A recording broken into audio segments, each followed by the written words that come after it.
There's a rare kind of strength most people never discover. It's not in winning arguments. It's not in proving a point. It's in the quiet decision to not take the bait. In a world addicted to outrage where speed and noise are celebrated, the ability to remain still, to feel, without being ruled by feelings, is almost a lost art. The Stoics understood this deeply. It's not events themselves that disturb us, but the meaning we give them. And yet, how often do we hand over our peace to a stranger's careless word, a passing discomfort, or the endless static of the world? Today is an invitation to take that peace back. Because freedom doesn't come from controlling life. It comes from mastering your response to it. This isn't about silencing your emotions. It's about owning the sacred space between what happens and what you choose to do next. That space is your power. That space is where you become unshakable. If this speaks to something in you, stay with me. And let's rediscover the quiet strength hidden in the power of not reacting. Tracing the roots of your reactions. Sometimes it's not about what just happened. It's about something much earlier. Moments that left a deep mark when you were too young, too unguarded, too defenseless to shield yourself. To truly master your emotions, you must first become a devoted student of yourself, learning to read these signals as if they were ancient letters etched across the landscape of your memory. Think back to the last time you overreacted. Maybe someone criticized your idea, and before you could even think, a surge of anger rushed through you like a tidal wave. Or maybe someone ignored you, and the sting felt sharper than the situation seemed to justify. In those moments, the present is just the surface. Beneath it lies history, childhood moments of not feeling heard, betrayals that taught you to guard your pride, fears you never dared to speak aloud. These are your emotional triggers, unseen scripts that guide your reactions without asking for permission. The Stoics understood this intimately.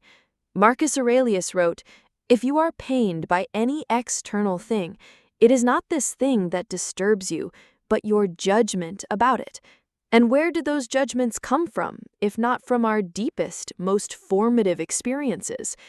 To regain control over your emotional life, you must stop seeing your reactions as isolated accidents and start seeing them as the visible tips of invisible structures within you. This work begins with awareness, without judgment, without blame. When a strong emotion rises, pause. Ask yourself, what am I really reacting to? Is it just this moment, or is it something older, something deeper? Notice the patterns. Maybe criticism wounds you more than it should. Maybe being left out or misunderstood taps into an old loneliness you thought you had outgrown. These are not weaknesses. They are invitations to know yourself more deeply. Self-awareness is the bridge between being controlled by your emotions and commanding them. Picture walking into a pitch-dark room filled with obstacles. Without light, you trip and fall at every step. But when you turn on the light, when you bring awareness to what's there, you move with clarity, with purpose. You no longer blame the darkness, you simply navigate it with wisdom. And here lies a subtle Stoic truth. It's not about eliminating all your emotional triggers. It's about seeing them clearly so they no longer hold power over you. Epictetus taught that events themselves are neutral. It's our interpretations, our attachments, and our old wounds that give them emotional weight. When you uncover the origin of your triggers, you take the first step toward neutrality, toward freedom. This journey won't happen overnight. It's a daily practice of observation, reflection, and compassion for yourself. Some days you'll catch the trigger before it explodes. Other days you won't, and that's okay. Each moment of awareness is a victory.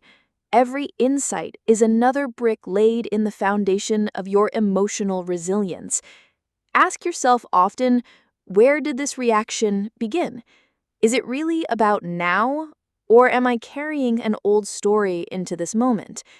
Over time, you'll notice the emotional waves that once knocked you over lose their force. You'll stand steadier, not because life has become easier, but because you have become stronger. Understanding your triggers is not about becoming emotionless, it's about becoming free. Free to feel without being ruled. Free to respond without being trapped. Free to live without carrying the invisible burdens of a past you no longer owe anything to. And once you begin to see these signals for what they are, the next step is learning to listen even earlier, to hear what your body tells you before your mind can even form the words. 2. Listening to the body, your first line of emotional defense. Before your thoughts can even form into words, your body has already spoken. A quickened heartbeat, a sudden tightness in the chest, tension crawling up your shoulders, a shallow breath you didn't even know you were holding. These are not random sensations. They are the earliest messengers of emotion. And if you learn to listen, they will become your most loyal allies in mastering yourself. Yet, too often, we drift through our days disconnected from our own bodies, lost in thought, rushing through tasks. We barely notice the subtle rise and fall of physical sensations within us. But every emotion has its signature. Anger might clench your jaw, anxiety might flutter in your stomach, sadness might sit heavy on your chest, like a stone you can't set down. These signals are not mistakes. They are alarms, soft at first, growing louder if ignored, designed to pull your awareness back to yourself. The Stoics may not have written extensively about the body, but their devotion to self-observation naturally includes it. Marcus Aurelius spoke of watching his own mind as if from a distance. Today, we understand that true observation begins not only in the mind, but in the body, the birthplace of reactions. Noticing your body is the first step toward reclaiming the sacred pause between stimulus and response. Instead of being swept away by anger, fear, jealousy, or sadness, you feel the first ripple. You recognize, something is happening inside me. And in that recognition, you open a door where choice lives. When emotion stirs, train yourself to look inward first. If someone's words sting, don't rush to fire back. Breathe into the tension. If resentment creeps in, place a hand gently over your chest and notice your heartbeat. Slow down. Ask yourself, what is my body telling me before my mind tries to explain it away? This is a simple practice, but not an easy one. It demands presence, patience, and the courage to feel discomfort without running from it. In many ways, the body is more honest than the mind. The mind can rationalize, deny, or twist the truth. The body tells it plainly. If you feel unsafe, your muscles tighten. If you feel unseen, your breath shallows. These are not weaknesses to be fixed. They are invitations to understand yourself better. And with understanding comes choice. Notice early, and you can intervene early. A few slow, deep breaths can soften the storm before it builds. Relaxing your shoulders can signal safety to your nervous system. Slowing your breath can halt the spiral of panic before it consumes you. Mastery is not the absence of waves, it is learning to surf them without drowning. Seneca once said, "We suffer more in imagination than in reality." Much of that suffering swells because we ignore the body's quiet warnings, letting imagination run wild. But when you anchor yourself in physical sensation, in what is real, right now, you strip emotions of much of their destructive momentum. Picture your body as an emotional early warning system, a living compass that alerts you to storms before they fully form. Each signal is an opportunity to step back, to breathe, to respond from wisdom rather than reflex. This is not repression, it is not avoidance. It is the highest form of respect, listening fully before you act. With time, this awareness becomes second nature. You'll sense the flicker of anger before it turns to rage, the tightening of anxiety before it paralyzes you. And because you notice, you can choose patience over impulsivity, calm over chaos, clarity over confusion. Noticing your body is not a minor practice. It is the foundation of all emotional control. Without it, we remain at the mercy of the world's winds. Master your body signals, and you begin to master the storms of your life. And once you can hear these whispers clearly, the next step is learning how to use that pause to shape the way you respond, a skill that changes everything. 3. Owning the space between impulse and action. You've learned to hear the whispers of your body before your mind catches up.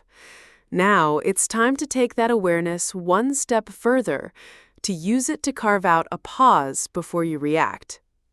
There's a moment, almost invisible, that exists between what happens to you and how you choose to respond. It's a sliver of time where freedom lives. Most people miss it entirely. They leap straight from feeling to reacting, like a spark landing in dry grass, instant combustion. But the greatest strength we can build is the ability to find that space, to expand it, and to live inside it. This isn't about suppressing emotion or pretending it doesn't exist. It's about making the conscious choice of action instead of being yanked around by impulse. Society often praises quick responses. Be fast, be sharp, don't hesitate. But true wisdom moves differently. It doesn't rush, it doesn't flinch. It waits, listens, and only then acts. The Stoics understood this timelessly. Epictetus taught that while we cannot control events outside us, we can always control our judgment about them. That judgment, the one that determines your next move, happens in the pause. Without it, we are little more than puppets pulled by the strings of circumstance. Creating this pause isn't easy at first. Our biology is wired for speed, fight, flight, or freeze. When we feel threatened, insulted, or embarrassed, the body floods with energy, urging us to act. In the past, this instinct saved lives. Today, it can ruin conversations, careers, and relationships. In our modern world, survival doesn't belong to the fastest reactors, but to those who can breathe through the first wave of emotion and choose a response aligned with their highest values, not their fleeting feelings. So, how do we build the pause? We start with the simplest thing: breathing. When you feel an emotion rising, don't speak, don't act, just breathe. A slow, conscious breath interrupts the chain reaction of impulsivity. It sends a signal to your nervous system that you are safe enough to think. Alongside breathing comes reflection. As you inhale and exhale, ask yourself, what am I about to do? Is it necessary? Is it kind? Is it wise? These questions create enough distance for you to see the emotion clearly, not as a master you must obey, but as a messenger you can choose to heed or release. At first, pausing will feel awkward. Years of habit will urge you to react immediately. You might even feel foolish for holding back instead of snapping back. But with time, you'll discover a deeper kind of strength emerging, the kind that cannot be provoked. The kind that remains steady even when the winds of anger, fear, or shame howl around you. Marcus Aurelius said it best: you have power over your mind, not outside events. Realize this, and you will find strength. Notice he did not say you will find weakness. Strength is born in restraint, not in reactivity. In the quiet refusal to be dragged around by passing emotions, we discover the immovable center within ourselves. This practice isn't passivity. It's not about letting others walk over you or staying silent when action is needed. It's about acting from clarity, not chaos, from principle, not panic. Sometimes, after pausing, you will still speak firmly to defend your boundaries or assert your needs, but the difference is that your action will come from a grounded place. Imagine yourself as a musician. Every note matters, but so do the silences between the notes. Without the pauses, music becomes noise. Life is no different. Every word you speak, every action you take is part of the song you are composing, a song of character, integrity, and mastery. The pauses are not empty. They are where meaning is made. Train yourself gently and patiently to live in the pause. Start small. When a comment annoys you, pause. When fear grips you after a mistake, pause. When pride tempts you to lash out, pause. Even one deep breath, even 1 second of reflection can change the entire course of a moment, and sometimes the trajectory of a relationship, a career, or a life. Over time, the pause will grow. What once felt impossible will become second nature. You will no longer be a slave to every feeling that rushes through you. You will be free. Free to choose, free to respond, free to remain at peace, even when the world around you is losing its own peace. Create the pause. Live in it. Protect it. Because in that small, sacred space between stimulus and response, you hold the key to an unbreakable life. And once you can rest in that stillness, the next step is learning to carry that same presence into every moment of your daily life. 4. Living fully in the moments that matter. Many people imagine mindfulness as something lofty and rare, reserved for silent retreats, incense-filled rooms, or meditation cushions. But the truth is simpler and far more powerful. Mindfulness is not an occasional event or a ritual to tick off your list.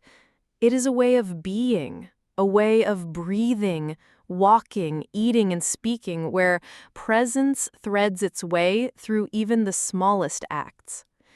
At its heart, mindfulness is the gentle, continuous act of returning to the present again and again, no matter how far your mind has wandered. It's noticing life as it happens, rather than letting it slip past while your thoughts chase the past or race ahead to the future. The Stoics, though they never used the word mindfulness, embodied it completely. Marcus Aurelius, in his Meditations, reminded himself over and over to return to the task at hand, to root himself in the now, to act with full attention and integrity, no matter how small or ordinary the act might seem. And yet, how often do we drift? How often do we live entire days on autopilot, eating without tasting, listening without hearing, speaking without intention? Life doesn't pass us by because it's moving too fast, but because we are too absent to greet it. To reclaim your mind and to begin truly mastering your emotional responses, you must first reclaim your attention.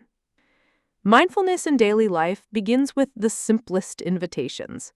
When you eat, eat. Notice the flavor, the texture, the quiet rhythm of your hand lifting the fork to your mouth. When you walk, walk. Feel the ground beneath your feet, the rhythm of your breathing, the cool or warm brush of air against your skin. When you speak, speak. Listen to the other person, not while preparing your next response, but with the fullness of your attention. The power of mindfulness is not only in calming the mind, though it does that too, but in sharpening your perception. It allows you to catch the faint flicker of anger before it becomes a fire, to notice the first trace of impatience, sadness, or pride before they grow into actions you might regret. Mindfulness strengthens your inner observer, that wise part of you that can step back, see clearly, and choose consciously. And here's the surprising truth. You don't need more time, space, or silence than your life already offers. Washing the dishes can be mindfulness. Writing an email can be mindfulness. Sitting in traffic can be mindfulness if you are fully there, instead of being lost in irritation or worry.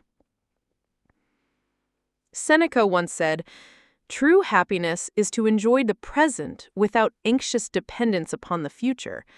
That's mindfulness, the art of sinking fully into the richness of the moment without demanding it be different, without needing it to promise you more. And mindfulness is not passivity. It's not an escape from responsibility or challenge. It's full engagement with life in its truest form. When you are present, you are not weaker, you are stronger. Your actions become sharper because they're free of distraction. Your words carry more weight because they're chosen with care. Your emotions lose their power to control you because you meet them early, before they gather unstoppable momentum. The path begins with small, deliberate choices. One breath noticed, one conversation given your full attention, one meal eaten without screens or rushing. Don't underestimate these small acts. Like drops of water carving stone, their power builds quietly, invisibly, until one day you look back and realize you've changed. Your mind feels clearer, your heart feels steadier, your life feels richer, not because your circumstances have transformed, but because you finally arrived inside your own existence.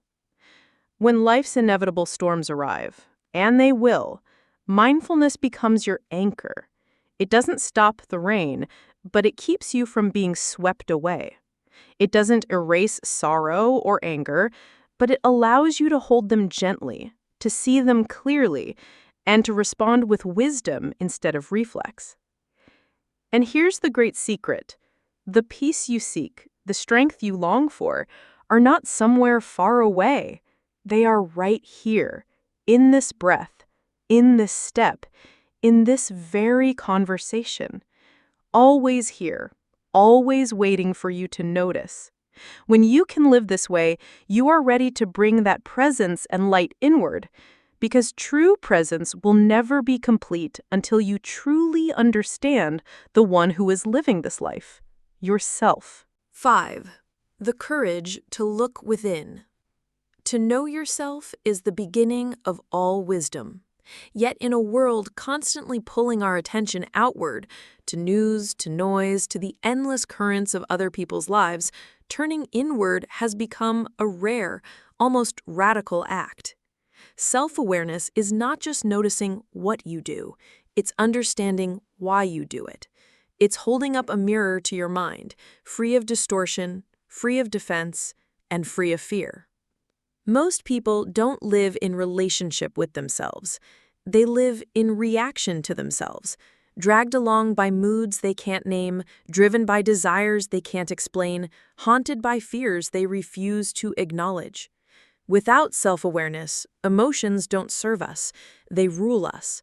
But when you begin to cultivate deep self-awareness, every thought, every feeling, every reaction stops being a random occurrence.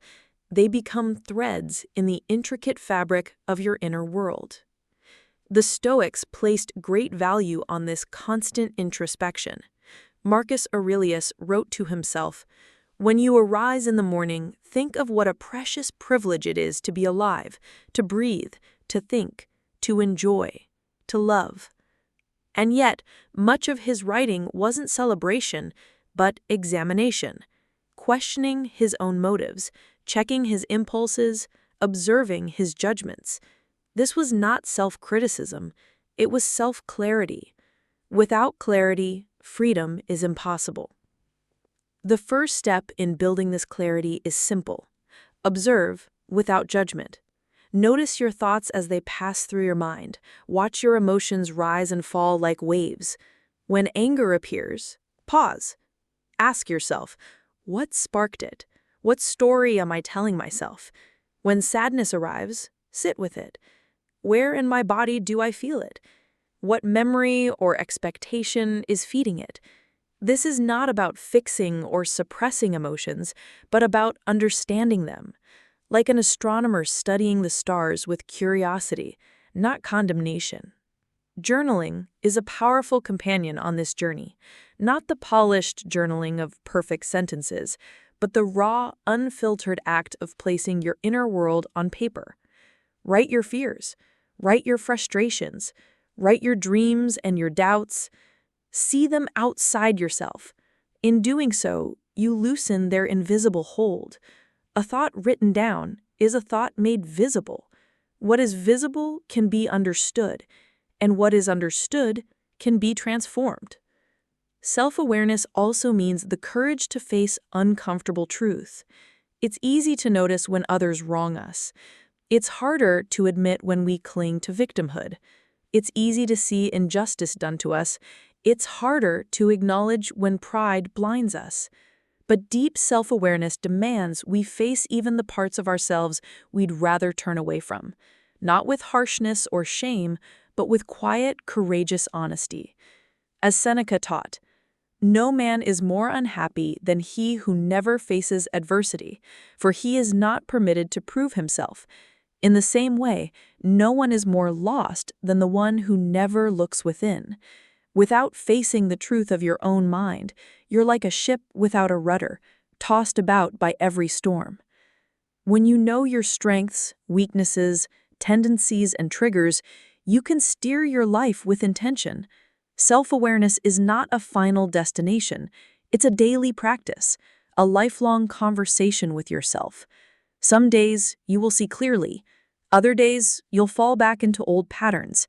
That's part of the journey. What matters is not perfection, but persistence. Every moment of honest observation, no matter how small, strengthens your ability to live intentionally rather than reactively. And as you deepen your self-awareness, compassion naturally grows, first for yourself, then for others. You begin to see that everyone carries hidden struggles and silent battles. You judge less and understand more. This shift quietly transforms the way you move through the world. There is a calm that comes from knowing yourself, a steadiness no external chaos can shake. When you truly see both your light and your shadow, you cannot be manipulated by praise or destroyed by criticism. You become anchored in something deeper than opinion or circumstance, anchored in the unshakable truth of who you are. Cultivate deep self-awareness, and you will no longer live at the mercy of unseen forces within you. You will become the quiet master of your own mind, not by force, but through the patient, courageous act of truly seeing. 6. Naming and accepting emotions, the first step to true mastery. We've just explored the quiet power of self-awareness. Now comes the moment where that awareness meets honesty, because you cannot master what you refuse to name. Emotions are like waves. They rise, they crest, they break. If you don't know which wave you're riding, you're far more likely to be dragged under and thrown onto the sharp rocks of regret. Cultivating emotional control begins with cultivating emotional literacy, the ability to recognize what you feel, call it by its true name, and sit with it without panic or judgment. It sounds simple. It is not. Many of us grew up being told to label anger as wrong, sadness as weakness, and fear as failure. We were taught to suppress what was uncomfortable, to dismiss what was inconvenient. But suppression is not control, and denial is not mastery. What we push away only grows stronger in the shadows. The Stoics, despite their reputation for restraint, never preached emotional ignorance. They encouraged deep understanding. Seneca wrote, no man is more unhappy than he who never faces adversity, for he is not permitted to prove himself. In the same way, no one is more vulnerable than the person who refuses to face what stirs inside them. True strength is not pretending you are unmoved. It is seeing clearly how you are moved and choosing your response from that clarity. Labeling an emotion is the first act of courage. It requires honesty. It requires vulnerability. It requires looking at yourself without flinching and saying, "This is anger. This is fear. This is grief. This is envy." You don't have to act on it. You don't have to be consumed by it. You simply have to see it. That act of naming shifts you from being inside the storm to watching it from a distance. Instead of drowning in a vague, powerful force, you step back and say, "I am experiencing frustration right now." That small shift from identification to observation is profound. You are not the emotion. You are the one witnessing it. And witnessing creates space, space to choose, space to breathe, space to respond with wisdom instead of impulse. Once you've named the emotion, the next step is acceptance. Acceptance does not mean resignation. It does not mean approving of every feeling or surrendering to them. It means acknowledging that what is present, that denying anger or fear will not erase them. It will only drive them deeper. Acceptance works with reality rather than against it.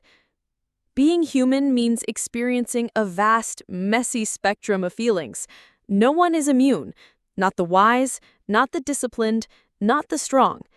The difference lies not in the absence of emotion, but in meeting it without being shattered by it. Think of emotions like weather patterns. Some days are bright and warm, others are cold and stormy. You wouldn't stand in the rain and scream for the clouds to leave. You'd acknowledge the rain, adjust your steps, and wait for the storm to pass. Emotions are the same. Acceptance allows you to navigate the storm with steadiness and grace. Marcus Aurelius often reminded himself, "You have power over your mind, not outside events." Applied to emotion, this means I may not control what I initially feel, but I control what I do with it.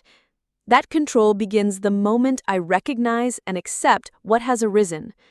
There is humility here, the humility to admit we are not always rational, composed, or noble. We are moved by fear, anger, desire, sadness, sometimes in the same hour. But there is dignity too, because when you accept emotions without judgment, you reclaim your agency. You stop being a puppet pulled by hidden strings and become an active participant in your inner life. Practice labeling your emotions gently. You don't need to dissect them endlessly.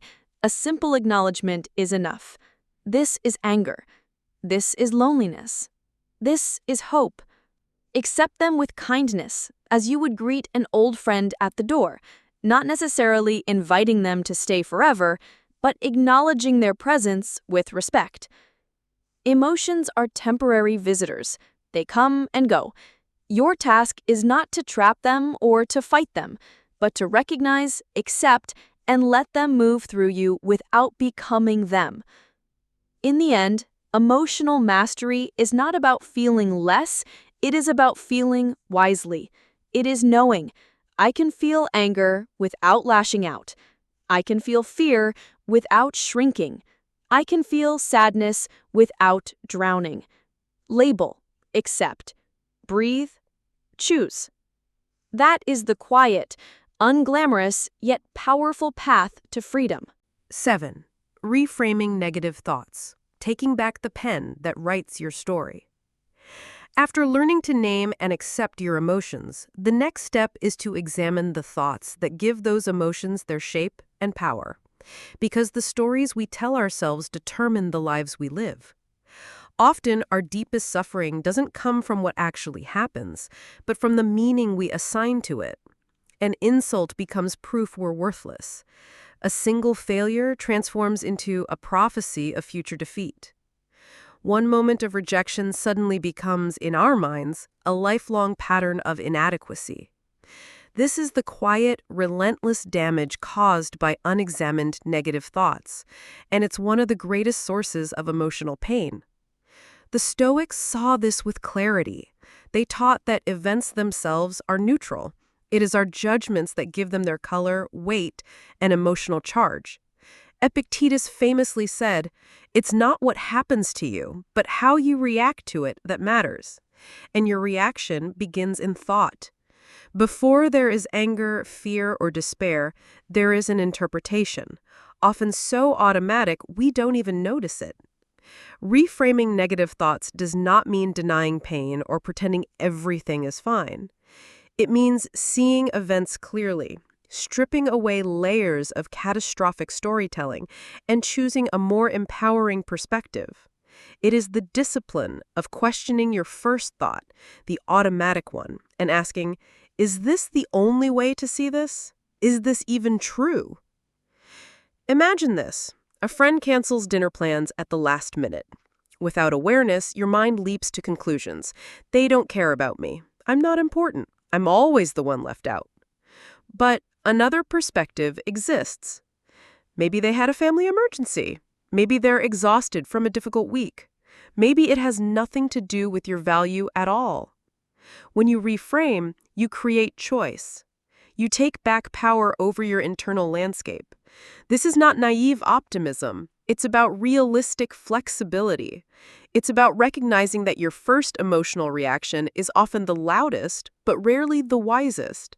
It's about training your mind to hold its own stories up to the light and ask whether they are worth believing. Start with noticing. When you catch yourself spiraling into negativity, pause. Name the thought. I'm thinking I'm not good enough because I made a mistake. I'm thinking this failure defines me. Naming it weakens its invisible hold. Thoughts thrive in the dark. They lose their power when brought into the open. Then challenge it. Is it really true that one mistake defines your worth? That one failure predicts your future? That one rejection determines your entire identity?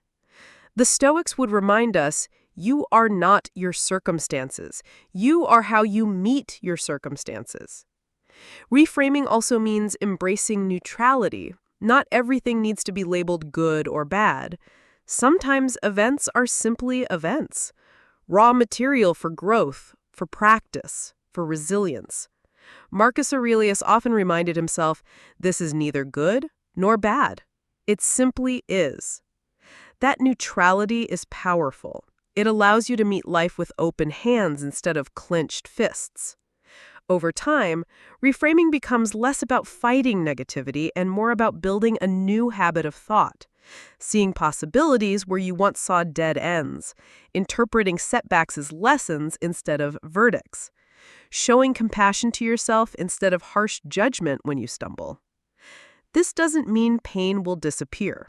Life will still wound you at times, but when you reframe, wounds become teachers rather than life sentences.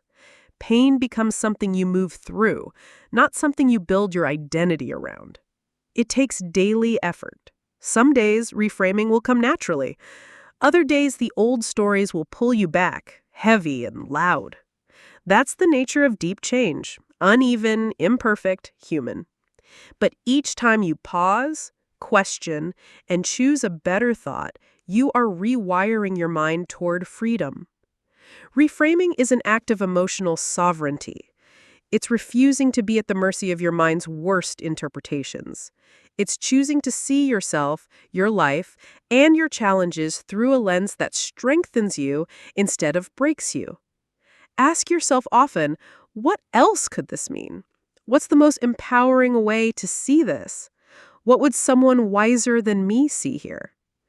In that questioning, you loosen the grip of negativity. You make space for wisdom, for resilience, for peace. You become the author of your inner world rather than a passive character tossed around by every passing thought.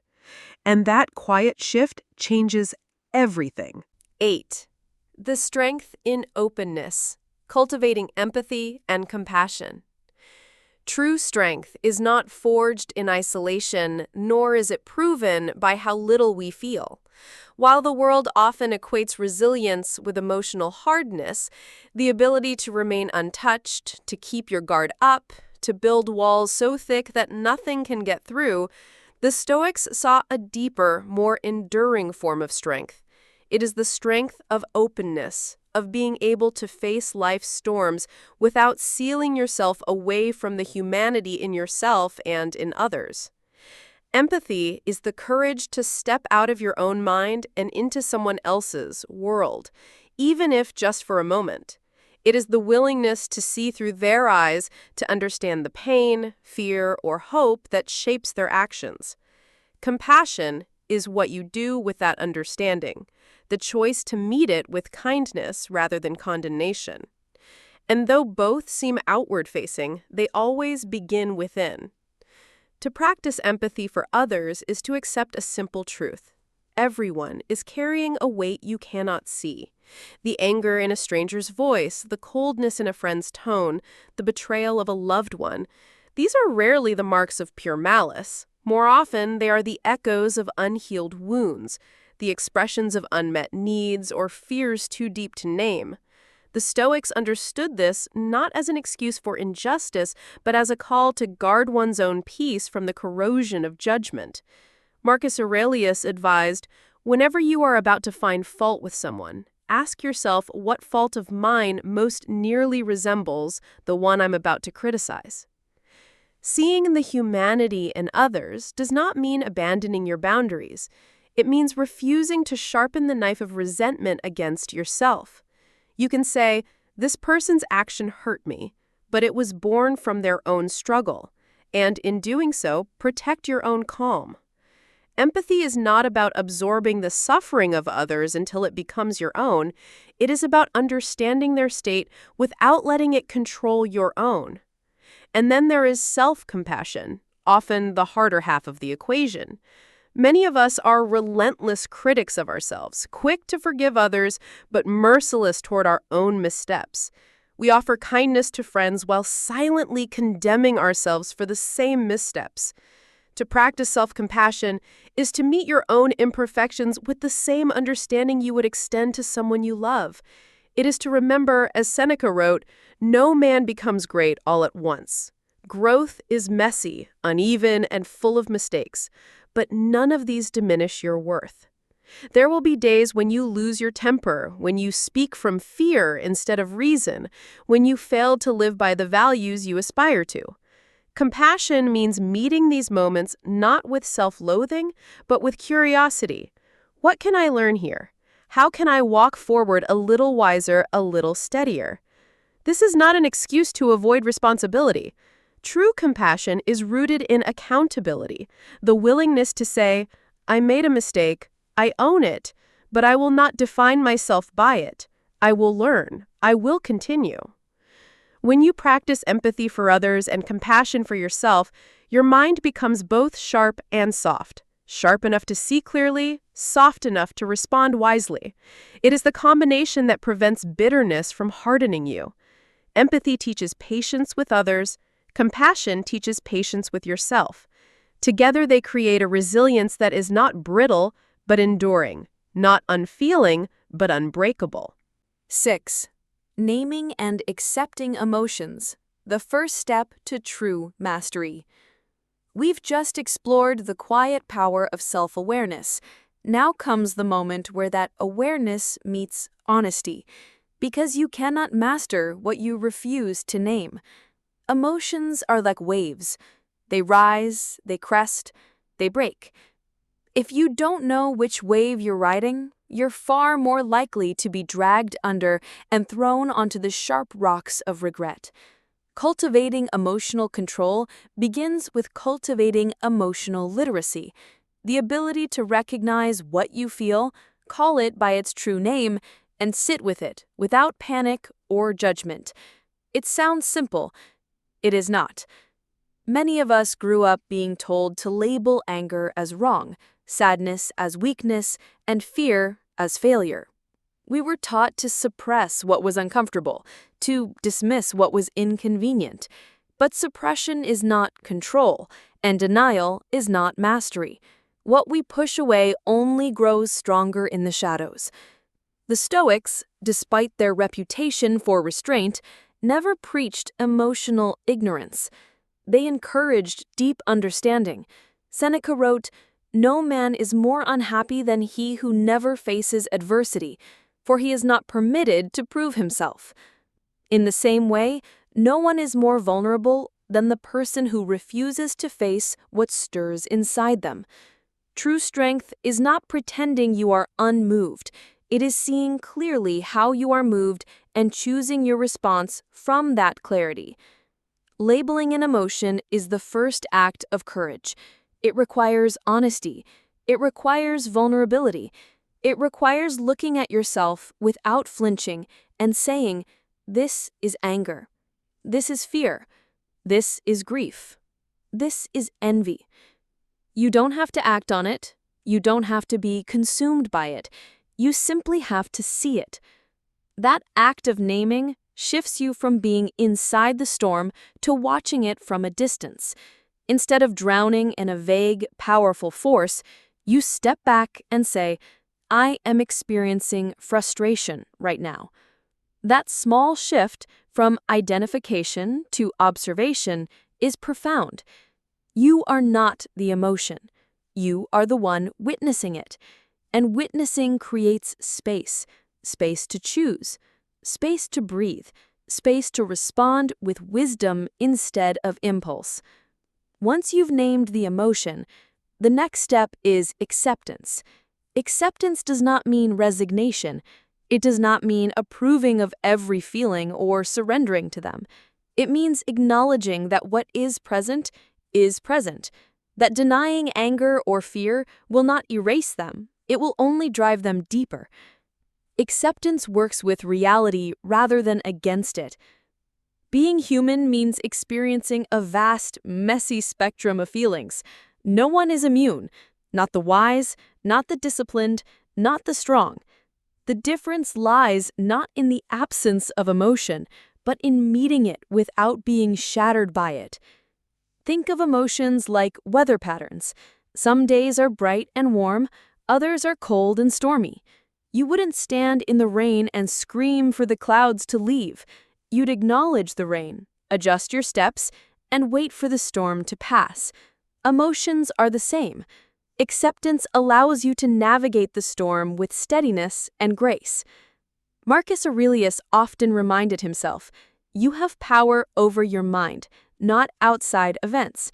Applied to emotion, this means I may not control what I initially feel, but I control what I do with it. That control begins the moment I recognize and accept what has arisen. There is humility here, the humility to admit we are not always rational, composed, or noble. We are moved by fear, anger, desire, sadness, sometimes in the same hour. But there is dignity too, because when you accept emotions without judgment, you reclaim your agency. You stop being a puppet pulled by hidden strings and become an active participant in your inner life. Practice labeling your emotions gently. You don't need to dissect them endlessly. A simple acknowledgement is enough. This is anger. This is loneliness.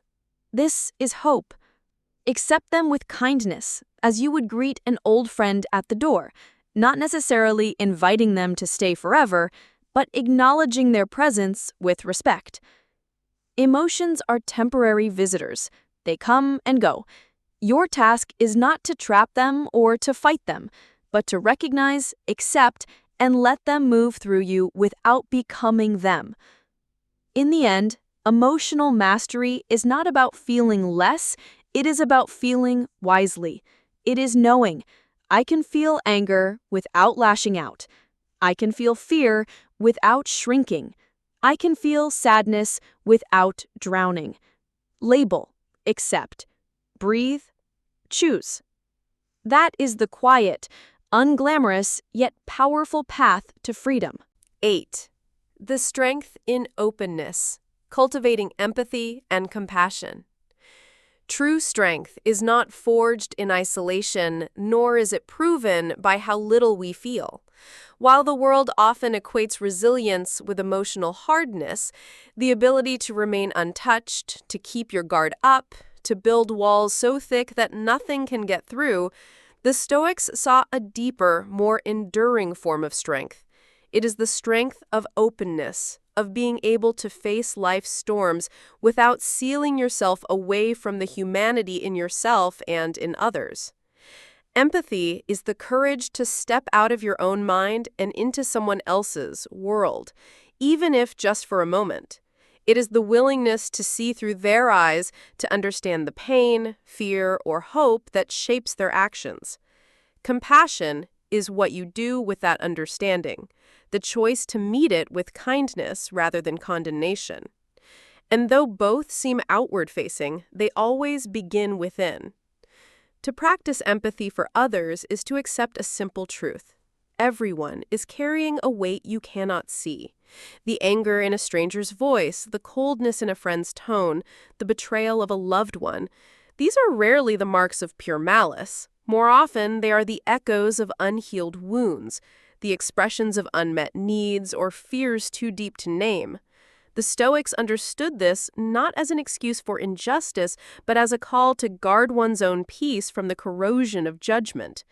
Marcus Aurelius advised, "Whenever you are about to find fault with someone, ask yourself what fault of mine most nearly resembles the one I'm about to criticize." Seeing the humanity in others does not mean abandoning your boundaries.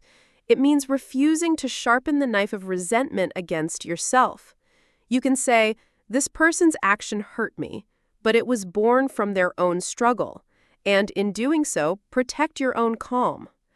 Empathy is not about absorbing the suffering of others until it becomes your own. It is about understanding their state without letting it control your own. And then there is self-compassion, often the harder half of the equation. Many of us are relentless critics of ourselves, quick to forgive others, but merciless toward our own missteps. We offer kindness to friends while silently condemning ourselves for the same missteps. To practice self-compassion is to meet your own imperfections with the same understanding you would extend to someone you love. It is to remember, as Seneca wrote, "No man becomes great all at once. Growth is messy, uneven, and full of mistakes, but none of these diminish your worth." There will be days when you lose your temper, when you speak from fear instead of reason, when you fail to live by the values you aspire to. Compassion means meeting these moments not with self-loathing, but with curiosity. What can I learn here? How can I walk forward a little wiser, a little steadier? This is not an excuse to avoid responsibility. True compassion is rooted in accountability, the willingness to say, "I made a mistake, I own it, but I will not define myself by it. I will learn. I will continue." When you practice empathy for others and compassion for yourself, your mind becomes both sharp and soft. Sharp enough to see clearly, soft enough to respond wisely. It is the combination that prevents bitterness from hardening you. Empathy teaches patience with others. Compassion teaches patience with yourself. Together they create a resilience that is not brittle, but enduring. Not unfeeling, but unbreakable. 11. Drawing the line. The power of healthy boundaries. There's a quiet power in knowing where you end and where others begin. In a world that often glorifies self-sacrifice and endless availability, boundaries can feel uncomfortable, even selfish. But they are not walls meant to shut people out. They are frameworks that make genuine connection, mutual respect, and lasting peace possible. Healthy boundaries are acts of self-respect. They say, without aggression, "This is what I need to stay well. This is what I cannot allow. This is the line that protects my peace, my time, my dignity."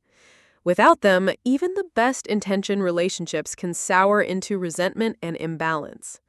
The Stoics, though they didn't often speak explicitly about boundaries, lived by them. Marcus Aurelius understood the importance of guarding his inner life from corruption and distraction. He wrote, The tranquility that comes when you stop caring what they say or think or do, only what you do. That is what boundaries are. The conscious decision to control your own actions regardless of how the world tries to pull you off course.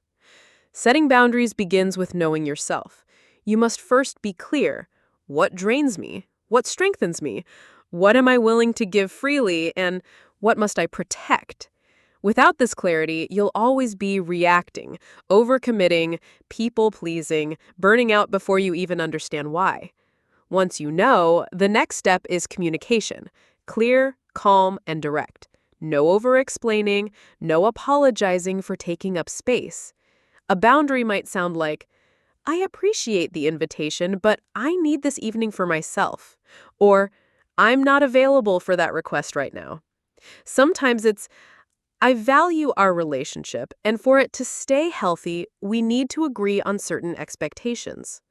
The challenge isn't in finding the words, it's in the willingness to speak them, and to hold them when they're tested.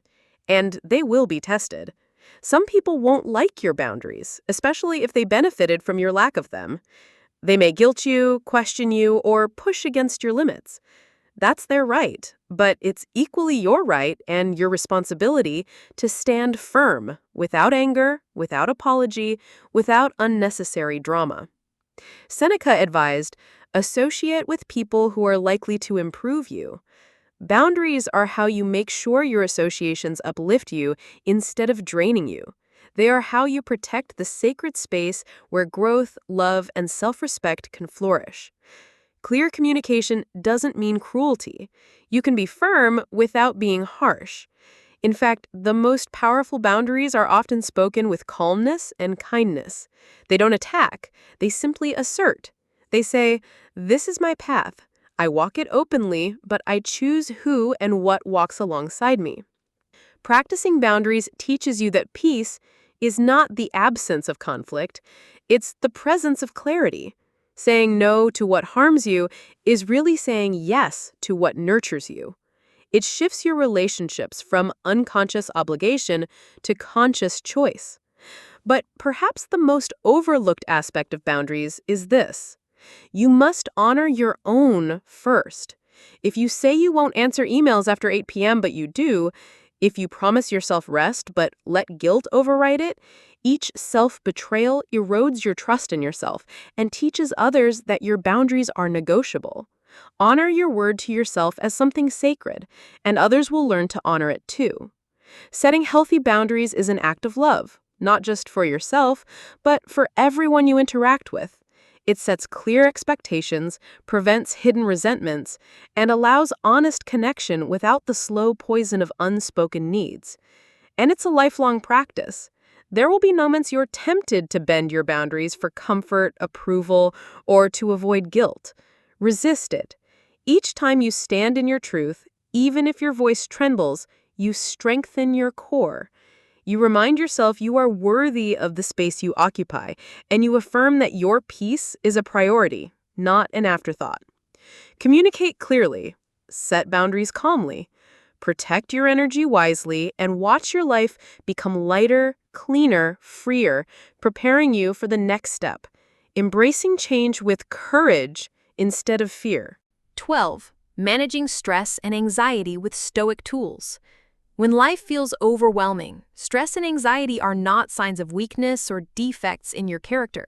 They're natural responses, signals from both body and mind that something feels unsafe, uncertain, or too much to handle. But while these feelings are natural, they do not have to dominate you. Managing them is not about pretending life is easy. It is about building habits and tools that help you move through challenges with clarity, steadiness, and resilience. The Stoics knew this deeply. They faced wars, exile, betrayal, even death, yet they sought above all to master their internal response to chaos. Marcus Aurelius reminded himself, you have power over your mind, not outside events. Realize this, and you will find strength. This realization is the foundation for all practical tools to manage stress. Peace does not depend on what happens outside, but on what happens within. The first and simplest tool is the breath. Stress tightens and shortens it. Anxiety traps it high in the chest, making you feel even more on edge. By slowing your breathing, inhaling for 4 counts, holding for 4, and exhaling for 6, you send a clear signal to your nervous system, I am safe. It is not magic, it is biology.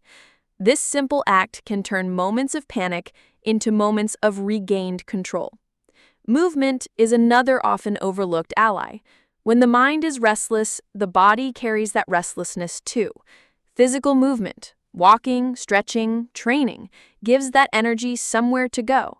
Even a short walk can transform an overwhelming wave of anxiety into something you can manage. Reframing your thoughts is equally powerful. Anxiety often thrives on worst-case scenarios. Replaying failures, magnifying threats. Challenge these thoughts. Is this fear true? Is it certain? Is it useful? Most collapse under honest questioning.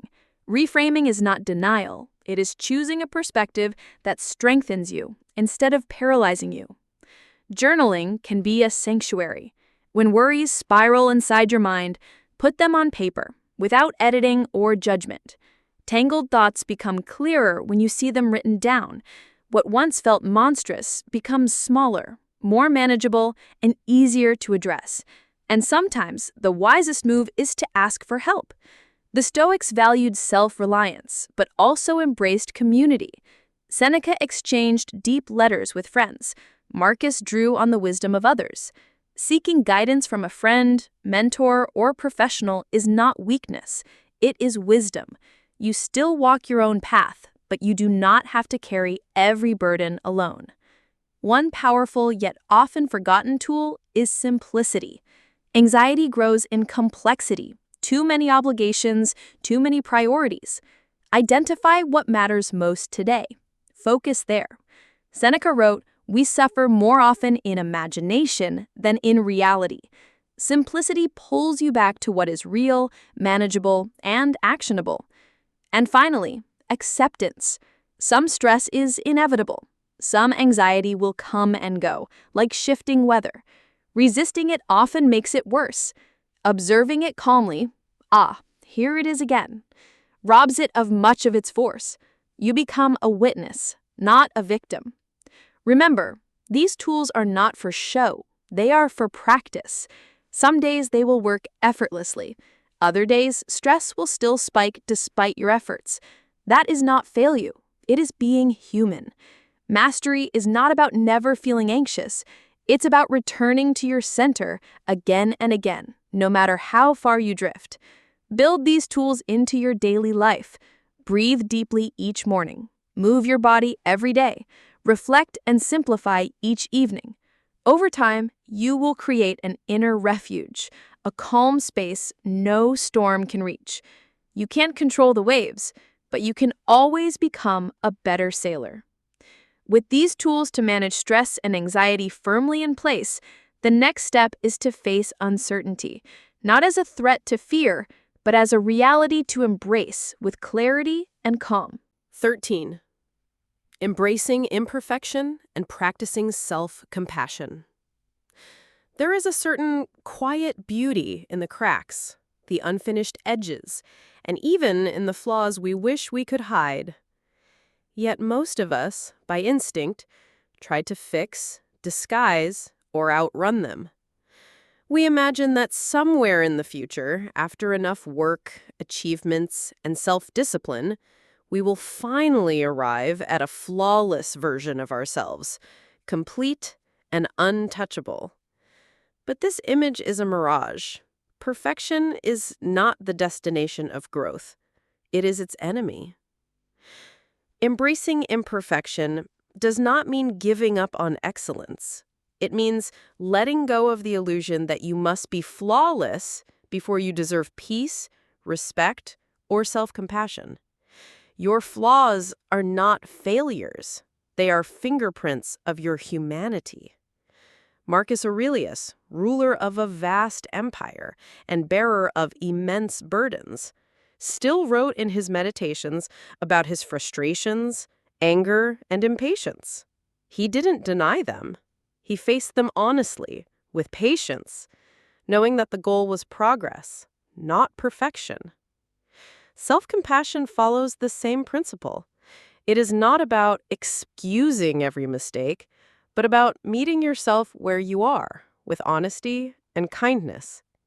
When you stumble, and you will, self-compassion says, "Of course I stumbled. I am human, but I am not defined by this moment."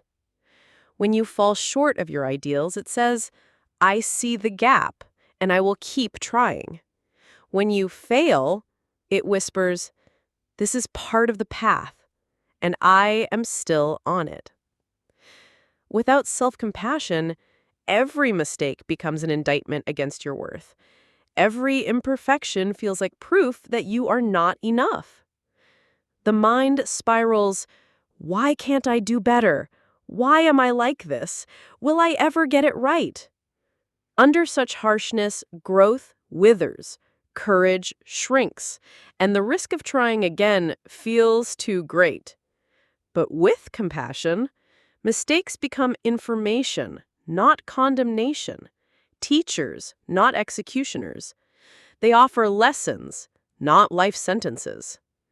Seneca said, "While we teach, we learn." In the same way, while we fail, we grow, if we approach ourselves with patience instead of punishment. This is not easy, especially if you've spent years believing that self-criticism is the only path to improvement. Practicing self-compassion requires catching the voice of harshness as it rises and choosing the voice of understanding instead. For example, if you forget an appointment, instead of berating yourself, say, "I am managing many things. It's okay to forget sometimes. I will find a better system." When anxiety feels overwhelming, say, "I am carrying a lot right now. I will give myself the care I need." When you lose your temper, say, "That's not who I want to be. I see it, and I will do better next time." These small acts rewire the mind, teaching you that you are safe to grow, safe to try, safe to stumble, without losing your worth. And as you accept your imperfections, your relationships change too. You become more gracious toward the humanity of others. You allow space for mistakes, for misunderstandings, for growth. You meet people not with rigid judgment, but with open hands. This does not mean abandoning your standards. It means rooting them in love rather than fear. Excellence is born not from the terror of failure, but from the freedom to learn, to risk, to fall, and to rise again. To embrace imperfection is to claim your full, complex, beautiful humanity. It is to accept that you are and will always be a work in progress. You stop focusing on appearing perfect and start focusing on becoming whole. And that shift changes everything. It lifts the crushing weight of needing to arrive and gives you permission to breathe, to try, and to grow in the open air of authenticity. The cracks remain, the rough edges stay, but they are no longer marks of shame. They are marks of life, of courage, of resilience. Embrace your imperfections. Practice compassion, fierce, steady, unwavering toward yourself, and you will discover a strength that does not come from being perfect, but from being whole.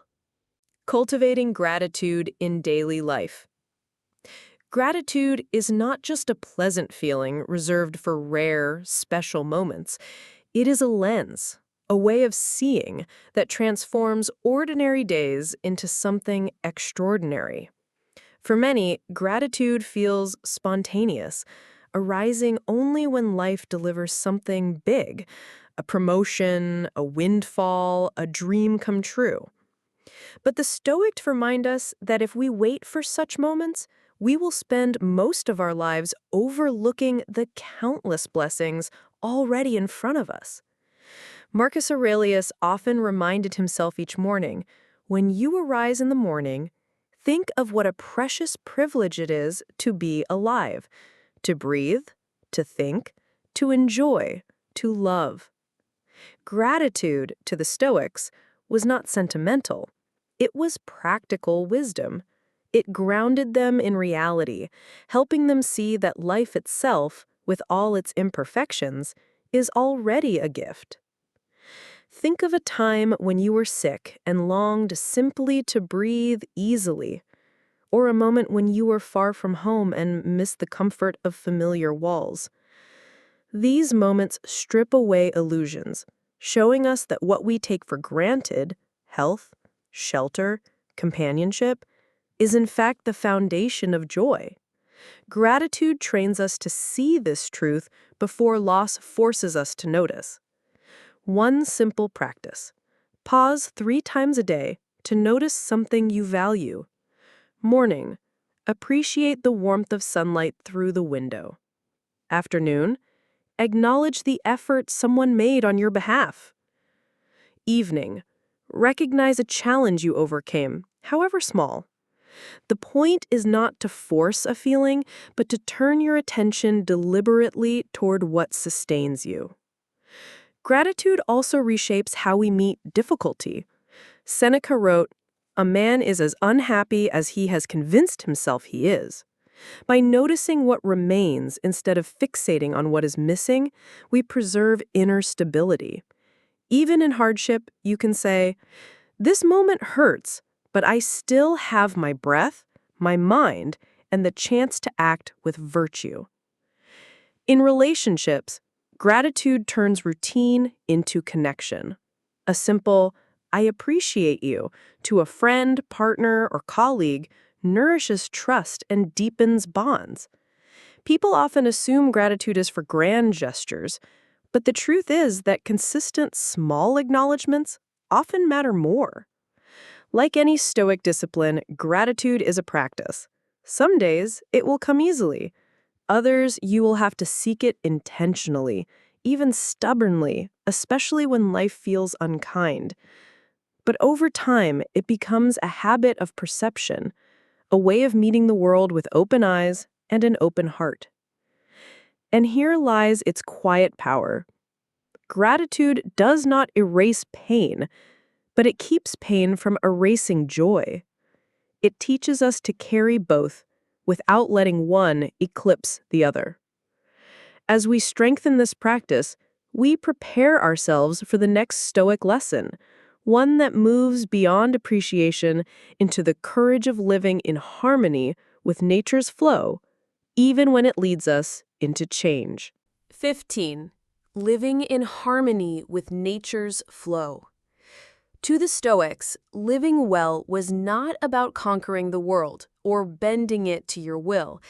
It was about understanding the rhythm of nature and aligning your life with it. Nature's flow is not just the changing of seasons or the cycles of day and night. It is the larger, unseen order that governs life itself: birth and death, gain and loss, joy and sorrow. Zeno, the founder of Stoicism, spoke of living according to nature, which meant acting with reason, embracing virtue, and accepting what is beyond control. Marcus Aurelius echoed this when he wrote, "The universe is change. Our life is what our thoughts make it." For the Stoics, resisting the natural flow was like trying to stop the tide with your hands, exhausting, futile, and ultimately painful. Think of a river. When you move with its current, you conserve your energy and travel far. When you fight against it, you tire quickly, often without making progress. Life works in much the same way. Accepting the flow does not mean you drift passively. It means you steer with awareness, responding wisely to the conditions you meet. In daily life, living in harmony with nature's flow might look like accepting the end of a relationship with grace, recognizing that every ending makes space for something new. It might mean adjusting your plans when illness forces you to slow down, using that time to rest and reflect instead of resenting the pause. Seneca reminds us, fate leads the willing and drags the unwilling. When we willingly follow the path life lays before us, we preserve our strength and dignity. When we resist, we still end up where life takes us, only more battered and bitter along the way. This philosophy is not about surrendering ambition or avoiding responsibility. It is about understanding the difference between guiding your actions and controlling the outcome. You plant seeds, but you cannot command the rain. You train your mind, but you cannot dictate every circumstance. Your role is to prepare, to act with virtue, and to meet what comes with courage. Over time, aligning with nature's flow builds resilience. You stop wasting energy on what cannot be changed, and instead invest it in what can be shaped. You begin to see change not as a threat, but as the very fabric of life. A pattern that, once understood, becomes less frightening and more liberating. In the end, the journey through these Stoic lessons is not about becoming someone else. It's about peeling away what was never truly you. The fears, the illusions, the borrowed expectations, until what remains is your truest self, steady, clear, and unshakable. The world will still test you, storms will still come, but you will no longer be at their mercy, because you will have built something the winds cannot touch, your own inner citadel. So, as you step back into your life after this video, remember, every small choice matters. Every pause before you react, every moment you return to your breath, every act of courage in the face of discomfort, they are all bricks in the fortress of your peace. If today's message has touched something inside you, subscribe so we can keep walking this path together. And tell me in the comments, which Stoic lesson will you practice today? Your story might be the light someone else needs to begin.